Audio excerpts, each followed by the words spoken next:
Bismillahirrahmanirrahim. Bismillahirrahmanirrahim. Assalamualaikum warahmatullahi wabarakatuh.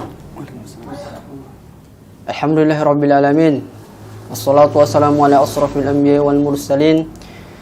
Nabiyina Muhammadin wa ala alihi wa ashabihi afdhalus salatu wa adhamu taslim wa ba'd. Pemirsa yang insyaallah dirahmati oleh Allah Subhanahu wa taala. Alhamdulillah kita kembali bersyukur kepada Allah Subhanahu wa taala karena pada kesempatan kali ini kita diberikan kesehatan dan kesempatan untuk kembali melanjutkan kajian kita, kajian Islam dan tanggung jawab keislaman. InsyaAllah kita telah ditemani pada kesempatan ini seorang narasumber kita, Ustaz Abu Kaisah, hafizahullah ta'ala. Assalamualaikum Ustaz. Waalaikumsalam. Dan bagi teman-teman yang ingin bertanya dan memberi saran untuk tema kita pada kajian selanjutnya, silakan komen di Facebook Wakatobi Mengaji. Pemirsa yang insyaallah dirahmati oleh Allah Subhanahu wa taala, Allah Subhanahu wa taala berfirman di dalam Al-Qur'an, "Ya ayuhan nasu taqu rabbakum, inna zalzalatas sa'ati syai'un 'azim." Wahai sekalian manusia, bertakwalah kalian kepada Rabb kalian. Sesungguhnya guncangan yang terjadi pada hari kiamat adalah guncangan yang sangat dahsyat. Yauma tarawunaha tadhalu kullu murdi'atin amma arda'at wa tadau kullu zatin hamlin hamlaha wa taran nasa sukara wa ma hum bisukara walakinna azaballahi syadid. Pada saat itu kalian akan melihat seorang wanita atau wanita dalam keadaan menyusui anaknya akan lari dari anaknya. Seorang wanita yang hamil akan keguguran, dan pada saat itu kalian akan menyaksikan orang-orang yang berjalan dalam keadaan sempoyongan, akan tetapi mereka tidak dalam keadaan mabuk, akan tetapi pada saat itu azab Allah sangatlah pedih, dan terjadilah hari kiamat. Dan sebelum datangnya hari kiamat akan terjadi beberapa rentetan peristiwa, di antaranya akan keluar binatang melata yang dapat berbahasa dengan manusia, yang dapat berbicara dengan manusia.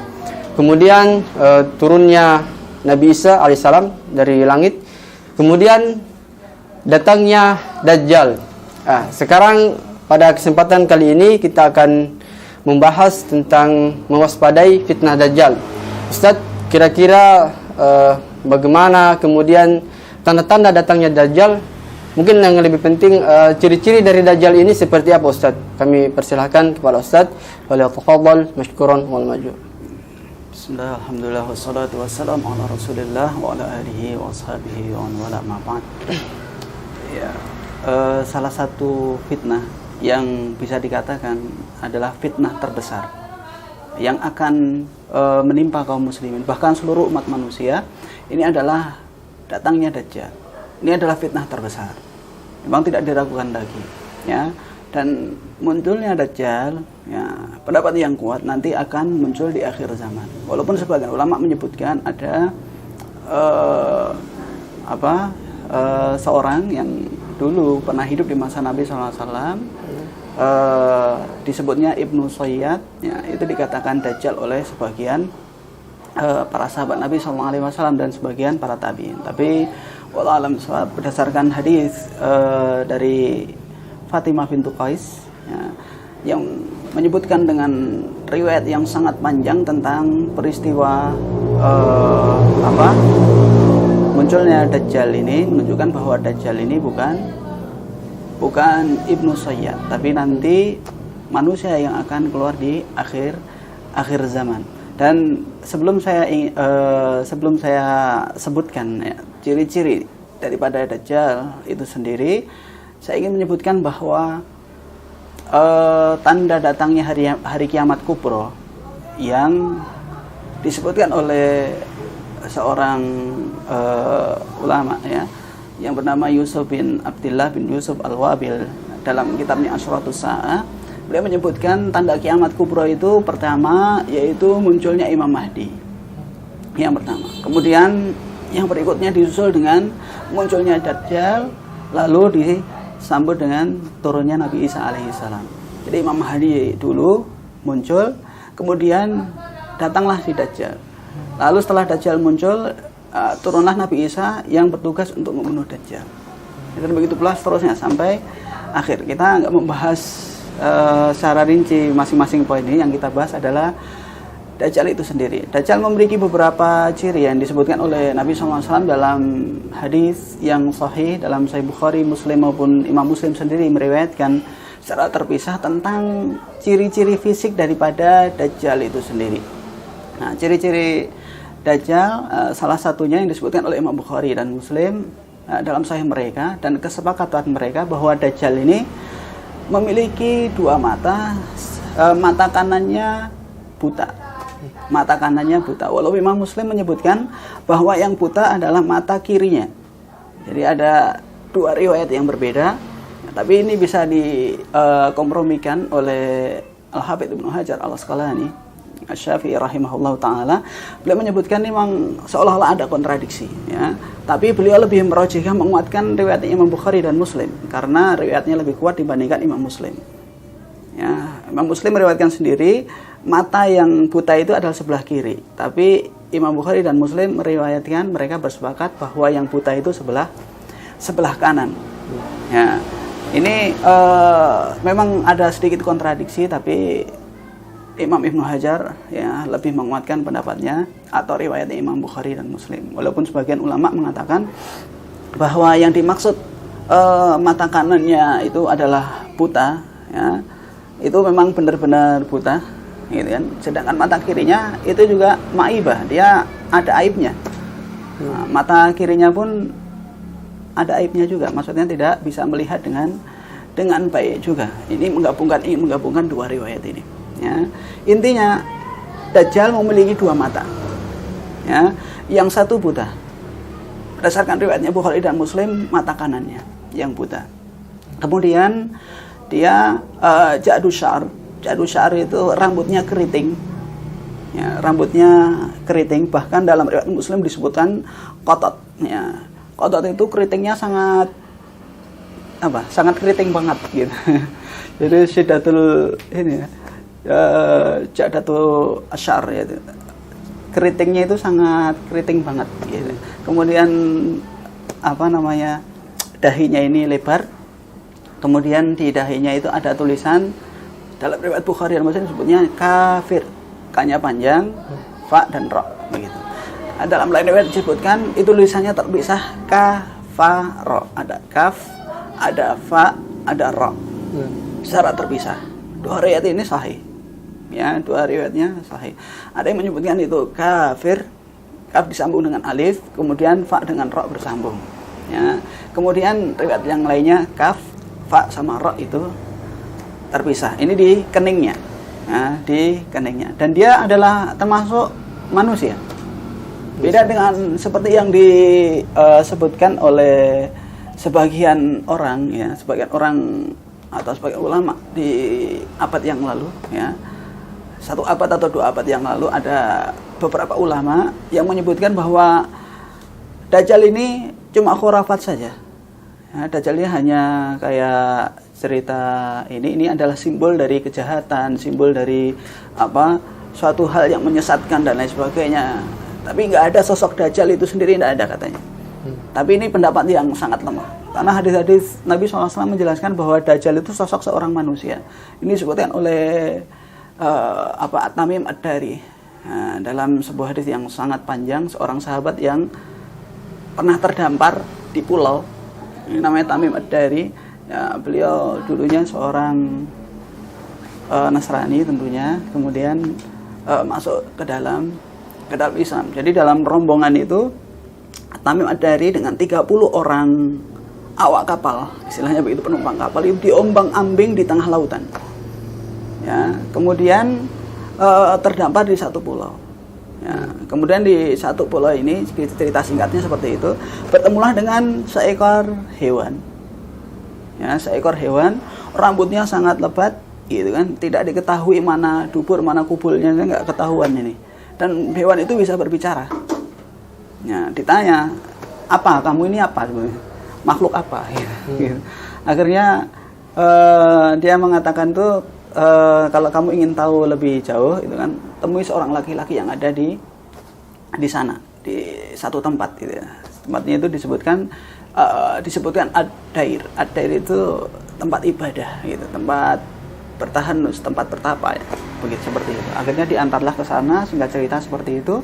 Nah, disitulah bertemu dengan sosok yang ciri-cirinya mirip dengan Dajjal. Nanti lain kali insya Allah saya sebutkan di pertanyaan berikutnya ini. Dan saya ingin menjelaskan sedikit tentang ciri-cirinya Dajjal seperti itu. Dia orangnya pendek, orang ya, memang dia orang. Dan nanti akan mati si Dajjal ini, dibunuh oleh Nabi Isa alaihissalam. Orangnya pendek, rupawan, ganteng, ahmar itu kemerah-merahan. Jadi kalau kita lihat itu kayak bule gitu, putih, bule, tapi rambutnya keriting, gitu. Matanya buta sebelah, ada tulisan di keningnya kafaro. Nah ini mungkin ciri-ciri fisik daripada Dajjal yang disebutkan dalam beberapa hadis Nabi SAW. Begitu. Ya. Kemudian Ustadz, mungkin telah disebutkan tadi ciri-ciri dari Dajjal. Sekarang mungkin yang perlu kita ketahui dan perlu kita waspadai, kan Dajjal ini dia akan mengembara ke seluruh dunia. Dan menempati singgah di semua wilayah yang ada di seluruh dunia kecuali Mekah dan Madinah. Mungkin bisa dijelaskan Ustadz, para pengikut Dajjal ini kira-kira ciri-cirinya seperti apa?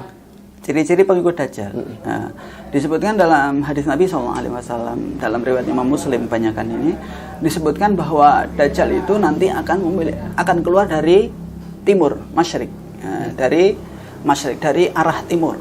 Ya, dan masyrik ini disebutkan oleh para ulama itu dari kira-kira dari Asbahan. Nanti Dajjal ketika muncul itu diikuti oleh 70.000 orang Yahudi Asbahan.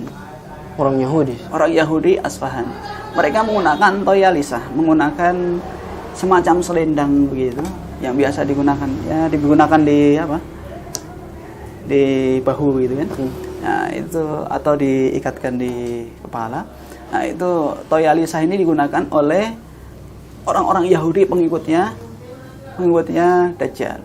Selain itu diikuti oleh A'rab. Ya, disebutkan dalam hadis yang diriwayatkan oleh Imam Tirmidzi bahwa orang-orang Arab Badui, orang-orang Arab Badui ini akan berbondong-bondong ngikutin Dajjal. Kisahnya bagaimana? Disebutkan dalam hadis tersebut bahwa Dajjal menawarkan sesuatu kepada mereka. Ya, kalau seandainya aku bisa menghidupkan ibu dan bapak kalian yang sudah meninggal, apakah kalian mau mengakui aku sebagai Tuhan? Mereka mengatakan ya, nah, ya. Akhirnya setan ya berubah wujud menjadi sosok seorang bapak dan ibu yang menjadi yang dulunya adalah bapak dan ibu dari orang tersebut. Ya, diserupakan seperti itu, lalu mengatakan ya beni, wahai anakku, memanggil si anak tadi. Akhirnya ikutilah si orang ini. Fa innahu rabbuk, sesungguhnya dia adalah Tuhanmu. Ya, suruh ikutin Dajjal. Akhirnya semuanya pada ngikutin, orang-orang Arab Badui.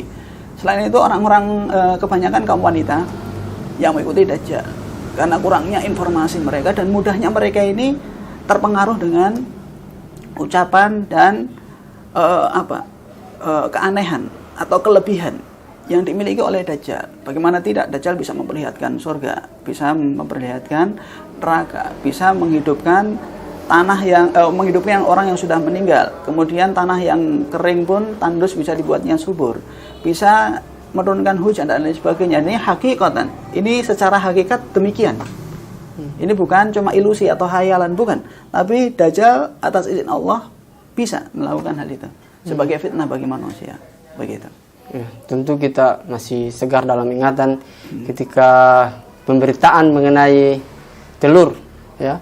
Pada saat itu terjadi pemberitaan bahwa makan telur tengah malam bisa menghindarkan orang dari virus corona, dan banyak yang tertipu, Ustaz. Itu adalah musibah sebenarnya.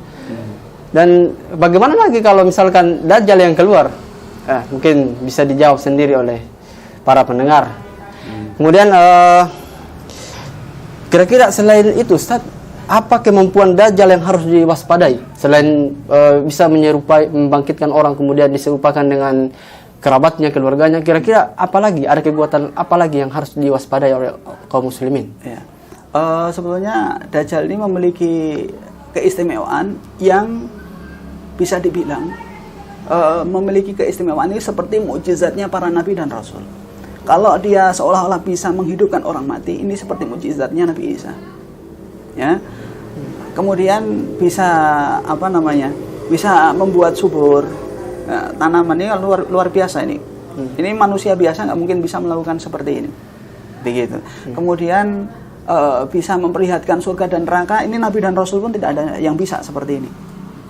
Tapi Allah memberikan kekhususan bagi Dajjal untuk bisa melakukan hal itu. Nah, ini yang perlu diwaspadai adalah Dajjal ini memiliki kelebihan yang mungkin tidak dimiliki oleh kebanyakan orang. Bahkan para nabi dan rasul pun tidak memiliki kelebihan itu.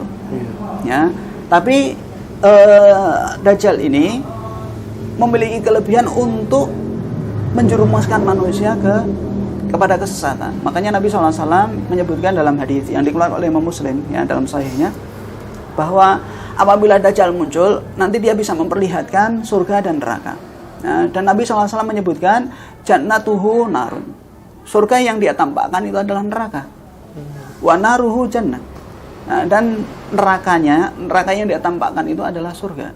Barang siapa yang bertempah dengan Dajjal, milihlah neraka itu. Yang api yang ada di dalamnya, kalau kamu minum, kata Nabi SAW, nanti kamu akan merasakan kesegaran. Gitu. Memang fitnahnya luar biasa. Artinya, Dajjal ini memiliki kelebihan yang nggak terbayangkan oleh kita. Kalau hanya diceritakan mungkin, cuma menampakkan surga, neraka, dia punya 2 sungai. Ya, dalam hadits disebutkan dia memiliki 2 sungai yang mengalir di dalamnya itu ada ada madu, ada yang disukai oleh manusia. Dia bisa memiliki kebun-kebun yang luar biasa begitu ya. Ditampakkan oleh manusia kasat mata begitu. Dilihat dengan mata telanjang bisa begitu. Nah, ini membuat orang akan tertipu. Makanya Rasulullah SAW selalu mengajarkan pada kita ini untuk berlindung dari fitnah Dajjal. Kenapa kok disebut fitnah? Fitnah ini salah satu artinya dalam bahasa Indonesia. Ya. Fitnah dalam bahasa Arab itu maknanya banyak. Salah satunya adalah ujian maknanya. Nah, kenapa Dajjal ini menjadi ujian? Karena dia akan menfitnah, menguji manusia tentang keimanan mereka. Ya, makanya Nabi SAW menegaskan, kalau seandainya kalian berjumpa dengan Dajjal dengan segudang keistimewaan yang Allah berikan kepadanya, maka ketahuilah dia bukan Tuhan. Ya, fa inna rabbuka laisa bi'awar. Tuhanmu itu tidak buta matanya. Kata Nabi SAW. Yakinlah, Tuhanmu itu tidak buta matanya. Makanya kalau kita sampai batas keraguan yang sudah terpojok seperti itu, maka tanamkan keyakinan, keimanan dalam diri kita. Dajjal itu bukan Tuhan karena Tuhan kita tidak buta. Tidak buta sebelah maupun buta dua-duanya. Sedangkan Dajjal buta sebelah. Ini menunjukkan dia bukan Tuhan. Nah, ini salah satu kunci untuk selamat dan lari dari fitnahnya Dajjal gitu ya. Supaya kalau kita ragu dengan apakah ini benar-benar Tuhan atau tidak, kok keistimewaannya sama seperti dengan Tuhan misalnya, maka salah satu solusinya adalah kita mengingat sabda Nabi SAW. Ya tentunya dengan belajar. Kalau seandainya hanya sekali, 2 kali, mungkin sekali dengar mungkin nanti lupa, besok sepekan lagi, 1 bulan lagi sudah lupa lagi hadis itu misalnya. Ya, jadi sering mengkajinya, ini akan menumbuhkan keimanan kepada kita. Ya begitu kurang lebih ya tentang Dajjal ini. Kemudian Ustaz, di media-media sosial itu sering terdengar kabar bahwa Dajjal telah muncul. Kemudian misalkan ada pemberitaan kemarin bahwa Dajjal ini sudah ditemukan di Israel. Ada seorang bayi yang lahir buta matanya.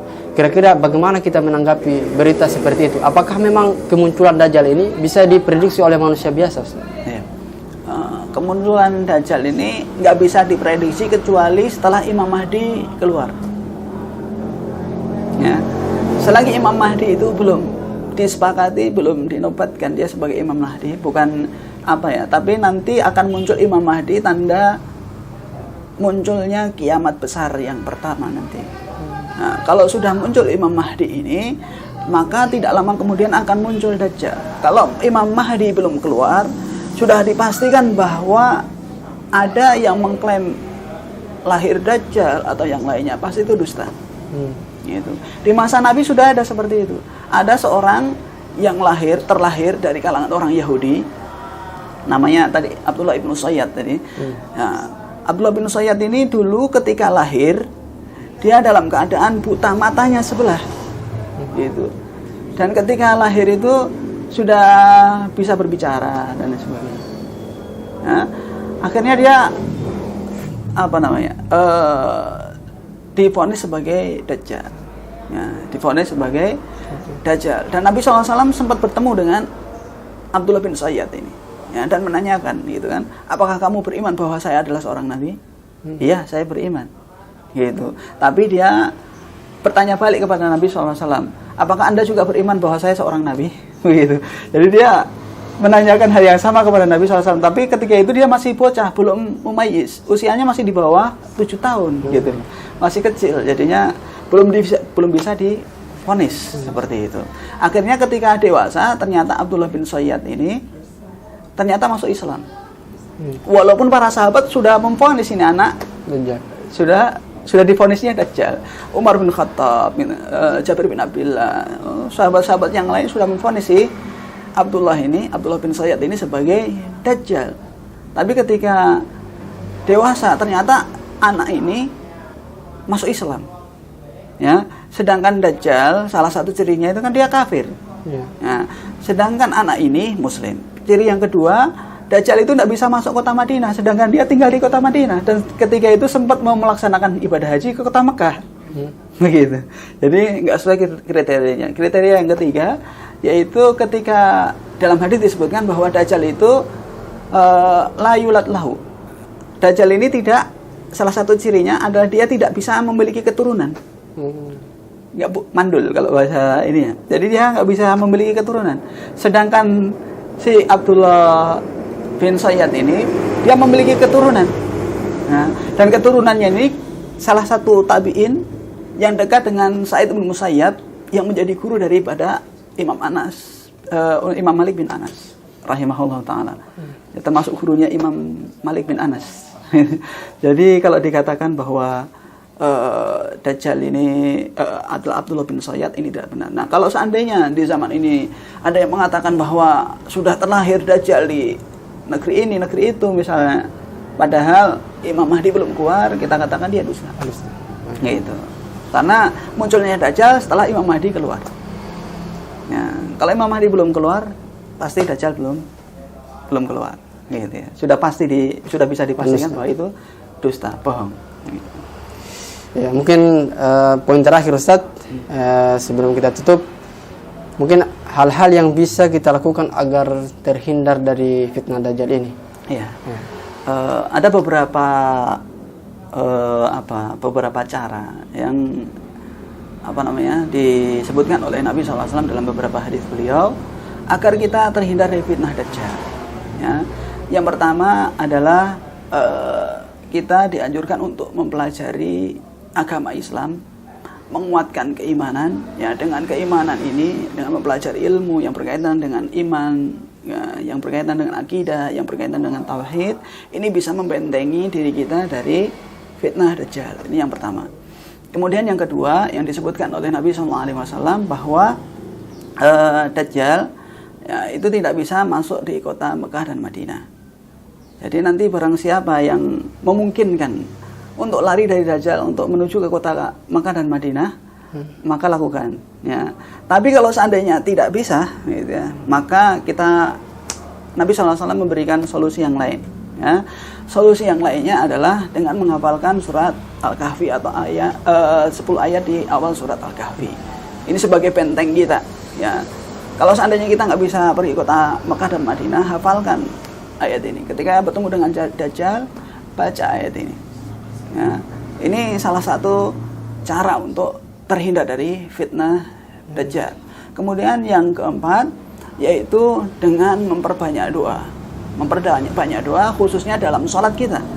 Yaitu di akhir sholat kita setelah tahiyat, maka kita dianjurkan salah satu doa yang dianjurkan oleh Nabi SAW, yang diajarkan oleh Nabi SAW setelah mengucapkan doa tasyahud akhir, maka kan disunahkan untuk membaca doa yang diriwayatkan oleh Imam Muslim dalam sahihnya. Salah satu redaksinya berbunyi, Allahumma inni a'udzubika min adzabi jahannam wa min adzabil qabr wa min fitnatil mahya wal mamati wa min syarri fitnatil masiihid dajjal.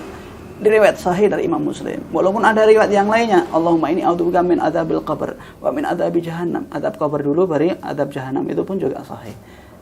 Tidak jadi masalah mana yang didahulukan. Ini beberapa tips ya, bagaimana supaya kita selamat dari fitnah Dajjal, dan kita berharap sih jauh-jauh hari supaya tidak berjumpa dengan Dajjal agar kita selamat dari fitnahnya.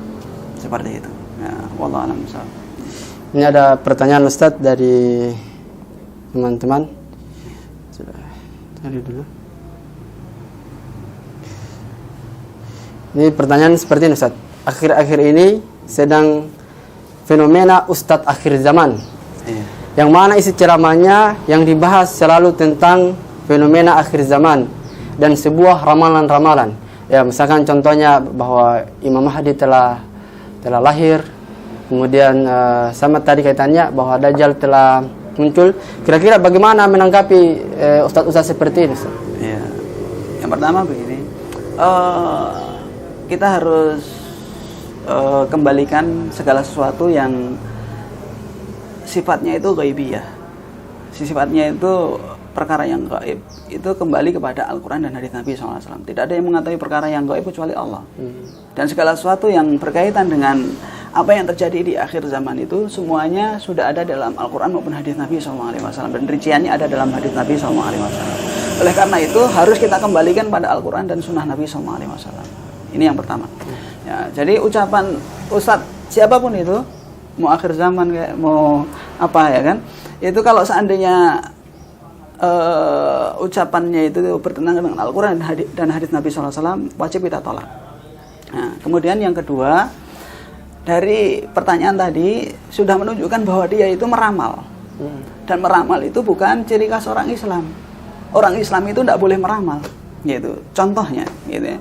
Ketika dalam hadisnya Jibril nih, yang panjang, hadis riwayat Imam Muslim dalam sahihnya, ketika malaikat Jibril bertanya tentang Islam, iman, ihsan, dijawab oleh Nabi SAW, karena Nabi SAW sudah mengetahui ilmunya. Kemudian ditanya oleh malaikat Jibril tentang hari kiamat. Fa akhbirni an as-saah, kabarkanlah kepadaku tentang hari kiamat. Kapan datangnya hari kiamat?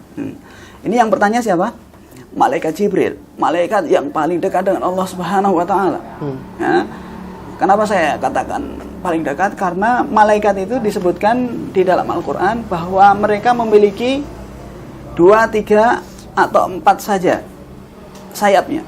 Nah, sebagaimana Allah firmankan dalam surat Fatir, Alhamdulillahi fatiris samawati wal ardh ja'ilil malaikati rusulan uli ajnihatin matsna wa thulatha wa ruba'. Segala puji bagi Allah yang telah menjadikan malaikat ini sebagai utusan, yang Allah bekali 2, 3 atau 4 sayap. Ya, sedangkan dalam hadis disebutkan bahwa sayapnya malaikat Jibril itu ada 600. Dan semakin banyak sayapnya ini menunjukkan bahwa itu dekatnya sang malaikat dengan Allah Subhanahu wa taala. Jadi malaikat Jibril ini sangat dekat dengan Allah Subhanahu wa taala. Allah mempercayakan wahyu kepada malaikat Jibril, bukan malaikat yang lain. Ya. Yang bertanya malaikat Jibril bertanya kepada Nabi dan Rasul ulul azmi sekaligus penutup risalah para nabi dan rasul, Nabi Muhammad SAW, Nabi yang mulia. Dari 124.000, Allah pilih ya, sekitar 315 orang untuk menjadi rasul. Dari 315 ini sesuai dengan riwayat Imam Abu Dawud dalam sunannya. Dari 315 ini hanya Allah pilih 25 yang ada di dalam Al-Quran maupun hadis Nabi SAW. 25 nabi dan rasul. Seleksinya sangat ketat. Nabi Muhammad SAW masuk dalam 25 nabi dan rasul itu. Dari 25 ini dipilih 5 orang untuk menjadi ulul azmi. Nabi Muhammad SAW pun masuk. Dari 5 orang dipilihlah 2 menjadi kekasih Allah, Nabi Ibrahim dan Nabi Muhammad SAW. Beliau pun masuk. Di antara 2 kekasih Allah, Allah pilih Nabi Muhammad SAW untuk menjadi penutup risalah para nabi dan rasul. Betapa mulianya Nabi kita Muhammad SAW. Nah, ketika Nabi Muhammad SAW ditanya oleh malaikat yang paling mulia, ya, fa akhbirni an as-saah, kabarkan kepadaku kapan datangnya hari kiamat. Apa jawaban Nabi SAW? Mal mas'ul an nabi alama minasail. Ya. Orang yang ditanya tidak lebih tahu dari yang bertanya. Yang ditanya adalah Nabi Muhammad SAW, Nabi yang mulianya seperti itu, yang kita sebutkan Nabi pilihan, luar biasa, seleksinya sangat luar biasa. Ya. Ternyata tidak tahu kapan datangnya hari kiamat. Malaikat Jibril pun juga tidak tahu. Berarti yang tahu hanya Allah Subhanahu wa Ta'ala. Ya. Dan tanda-tandanya itu hanya disebutkan oleh Nabi SAW tanpa memvonis oh ini dan begini dan begitu, oh ini tandanya ini tidak. Ya. Tidak cocok logi. Ya, bukan cocok logi gitu ya. Nah, kemudian di dalam Islam itu tidak boleh meramal. Bahkan Nabi SAW itu bersabda, man atakahinan au arrafan. Barang siapa yang mendatangi dukun atau tukang ramal, faqad kafara bima unzila ala Muhammad. Dia telah kafir terhadap apa yang diturunkan kepada Nabi Muhammad SAW. Ini ada seorang yang meramal, walaupun covernya ustadz, ya, covernya ustadz, tapi dia meramal, ya, maka dia sejatinya adalah peramal.